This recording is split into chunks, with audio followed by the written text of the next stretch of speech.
یہ اللہ دیتا ہے، کیونکہ جب اللہ اپنے بندے کے لیے کسی مقام کا فیصلہ کر لیتا ہے، دنیا میں نہیں آخرت میں، تو پھر دنیا میں اس کی کیفیت کیا ہوتی ہے؟ وہ آپ کو فکر اور فاقے میں نظر آئے گا، فقر اور فاقے میں نظر آئے گا۔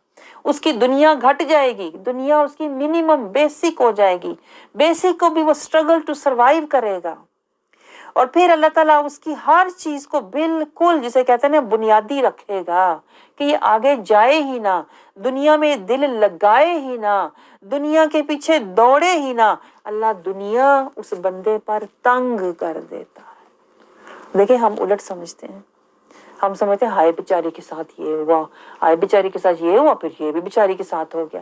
اللہ کیا کہتا ہے؟ میں اس بندے پر دنیا تنگ کر دیتا ہوں، جسے اللہ نے آخرت میں کوئی درجہ کوئی مقام دینا ہوتا ہے۔ لیکن کیا پھر وہ بندہ جب آزمائش اور تکلیف میں مبتلا ہو کر اللہ کا ذکر کرتا جائے، ذکر اللہ کا کرتا جائے، اور کیا فکر آخرت کی کرتا جائے، شکر ہر دم، یا اللہ تو نے مجھے برے حادثے سے بچایا۔ کتنے لوگ ہیں جو مجھ سے نیچے ہیں، جو دنیا میں کھو گئے، غرق ہو گئے، دنیا میں برباد ہو گئے، گمراہ ہو گئے، یا اللہ تو نے مجھے بے انتہا گمراہیوں اور تباہیوں سے بچا کے اپنے ذکر کی حفاظت میں رکھا ہوا ہے۔ جب اللہ دیکھتا ہے میرا بندہ ذکر، فکر، شکر اور صبر کے درجے پر پہنچ گیا ہے نا، تو پھر اللہ کیا کہتا ہے قرآن میں؟ ان اللہ مع الصابرین۔ دیکھیں کتنی گہری بات ہے۔ انہی پتھروں سے، انہی پتھروں پہ چل کے اگر آ سکو تو آؤ، میرے گھر کے راستے میں کوئی کہکشاں نہیں۔ اللہ کا ساتھ ملنا، آپ سوچیں یہ کوئی عام بات نہیں ہے۔ دنیا میں کسی کا ساتھ لینا ہو نا، کسی عام بندے کا، تو آپ کو اپنی کتنی باتیں چھوڑنی پڑتی ہیں، ایسی بات ہے کہ نہیں؟ اپنی جو اپنی مرضی ہوتی ہے، اپنی خواہش ہوتی ہے، اپنی چاہت ہوتی ہے، آپ ان کو نظر انداز کرتے ہو کہ جس کا ساتھ چاہیے آپ اس کے ساتھ کے لیے اپنا بہت کچھ قربان کرتے ہیں۔ یہ ایک دنیا کے رشتے کی مثال ہے۔ دنیا کے رشتے کو نبھانے کے لیے آپ کو بہت سی قربانیاں دینی پڑتی ہیں، تو ہی رشتہ چلتا ہے، تو ہی رشتہ نبھتا ہے۔ تو آپ سوچیں کیا اللہ کا رشتہ پانا اور اللہ کا رشتہ نبھانا کیا اتنا آسان ہے؟ یہ بالکل بھی آسان نہیں ہے۔ یہ راستہ، یہ رشتہ، یہ نسبت آزمائشوں، تکلیفوں اور دکھوں سے گھری ہوئی ہے۔ لیکن اگر آپ آخر پہ دیکھیں نا، اگر ملتا کیا ہے تو اللہ کیا کہتا ہے؟ ان اللہ ولی المومنین۔ پھر اللہ تمہارا ولی ہو جاتا ہے، اور جس کا ولی اللہ ہو جائے، جس کا ولی اللہ ہو جائے تو اللہ کیا کہتا ہے؟ وَكَفَى بِرَبِّكَ هَادِيًا وَنَصِيرًا۔ اب میں تمہیں کافی ہو جاؤں گا تمہاری مدد کے لیے بھی، اور تمہیں بچانے کے لیے بھی، اور تمہیں ہدایت کے راستے پر چلانے کے لیے۔ تو آپ نے دیکھا آزمائش تو وقتی تھی، لیکن اجر دائمی، ابدی اور اخروی ہے۔ یہ ہے سودا، یہ ہے سودا جو مومنین اپنے رب سے کرتے ہیں۔ اسی لیے تو اللہ نے قرآن پاک میں آواز دی، یہ اس کا کرم ہے، ورنہ ہماری کیا اوقات ہے؟ نہ ہماری سودے کی اوقات ہے، نہ ہم نے کچھ بنایا، نہ کچھ لیا، سب کچھ اللہ نے دیا ہمیں، ایسی بات ہے کہ نہیں؟ ہماری اپنی کچھ بھی اوقات نہیں ہے۔ وہ خود ہی دے کے، وہ خود ہی ہمیں نواز کے، وہ خود ہی ہمیں سب کچھ عطا فرما کے پھر کہتا ہے میرے ساتھ سودا کر لو۔ آزمائشیں، تکلیفیں تو تمہیں آنی آنی ہے، پھر بھی اللہ کہہ رہا ہے فنا تو ہونا ہی ہونا ہے، میرے ساتھ سودا کر لو۔ فنا ہونے سے پہلے پہلے مجھ سے سودا کر لو، اور کیا؟ جنتیں لے لو، میری رضا لے لو، دکھوں اور غموں کو میرے لیے برداشت کر لو، میں جنتوں کو تمہارے لیے تیار کر دوں گا۔ میں کہتی ہوں اگر آپ اس تناظر میں سمجھے نا، میں آپ کو بتاؤں کتنے اللہ والے ہوتے ہیں جو دکھوں اور تکلیفوں میں خوشی اور سکون محسوس کرتے ہیں، کیونکہ وہ کہتے ہیں کہ یار دی مرضی، جو میرے یار کی منشا ہے پھول آئے یا پتھر آئے میرے رب کی رضا نہ جائے. وہ تو اس رب کو دیکھ رہے ہوتے ہیں. اور راضی برضا، راضی برضا، دیکھیں وہ فوراً اس پہ نظر رکھتے ہیں رضی اللہ پہ، کیونکہ وہ زندگی کا سفر للہ، جہاں بیٹھے باللہ، جہاں گئے مع اللہ، جہاں دل کا حال ہر وقت توکل علی اللہ، اور نظر کہاں رضی اللہ. وہ یہ نہیں سوچتے فلاں نے جادو کیا، فلاں نے ہٹایا، فلاں نے ورگلایا، فلاں نے یہ کیا، فلاں نے بے عزت، نہیں، ان کی نظر رضی اللہ. جو بھی میرے مولا کی طرف سے آ رہا ہے نا، دیکھیں ڈاکٹر بھی دوائی دیتا ہے تو کڑوی لگتی ہے، لیکن اس میں کیا ہوتی ہے؟ شفا. اسی طرح اللہ تعالیٰ بھی ہمیں دنیا میں جان، مال، اولاد، خوف، بھوک کی آزمائشیں دیتا ہے. اس میں ہماری بہتری ہے. کون سی بہتری؟ آخرت کی. اللہ کوئی درجہ، کوئی مقام دینا چاہتا ہے جو بندہ اپنی عبادت سے کما نہیں سکتا. یہ حدیث مبارکہ میں آتا ہے کہ بندہ اپنی عبادت سے اس درجے تک نہیں پہنچ پاتا جس کا فیصلہ اللہ نے فرمایا ہوتا ہے، تو پھر اللہ اس کے لیے دکھ، تکلیف، پریشانی، رنج کو اس کے اوپر مسلط کر دیتا. اور آپ سوچیں گہری بات، یہاں پہ میں بات ختم کروں گی. آخری بات، گہری بات جو میں پڑھ رہی تھی، مجھے اتنا رونا آ رہا تھا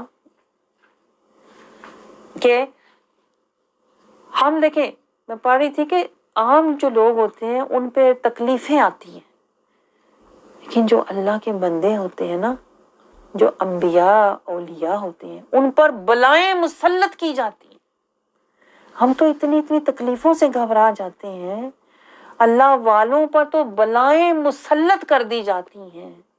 بلائیں سمجھتے ہیں آپ؟ جس کا کوئی حل ہی نہ ہو، جس کا کوئی راستہ ہی نہ ہو، جس سے بندہ بچ ہی نہ پائے، جو مسلط ہو کے بیٹھ جائے، جو وارد ہو کے بیٹھ جائے، جو پوری کی پوری اوپر چھا جائے، وہ مسلط ہوتی ہے. تو اللہ تعالیٰ حدیث مبارکہ میں یہ پڑھ رہی تھی، جو بندے کا درجہ بلند ہوتا ہے، رسول اللہ صلی اللہ علیہ وسلم کی قربت میں بندہ جاتا ہے، تو پھر اس پر بیماریاں، پریشانیاں نہیں آتی، بلائیں مسلط کر دی جاتی ہیں. لیکن وہ بلائیں پھر اسے اللہ کے غضب سے بچا جاتی ہیں، آخرت کے عذاب سے بچا جاتی ہیں. اور جب وہ بندہ اس میں راضی برضا رہتا ہے نا، تو پھر وہ اللہ کے مقربین میں پہنچ جاتا ہے.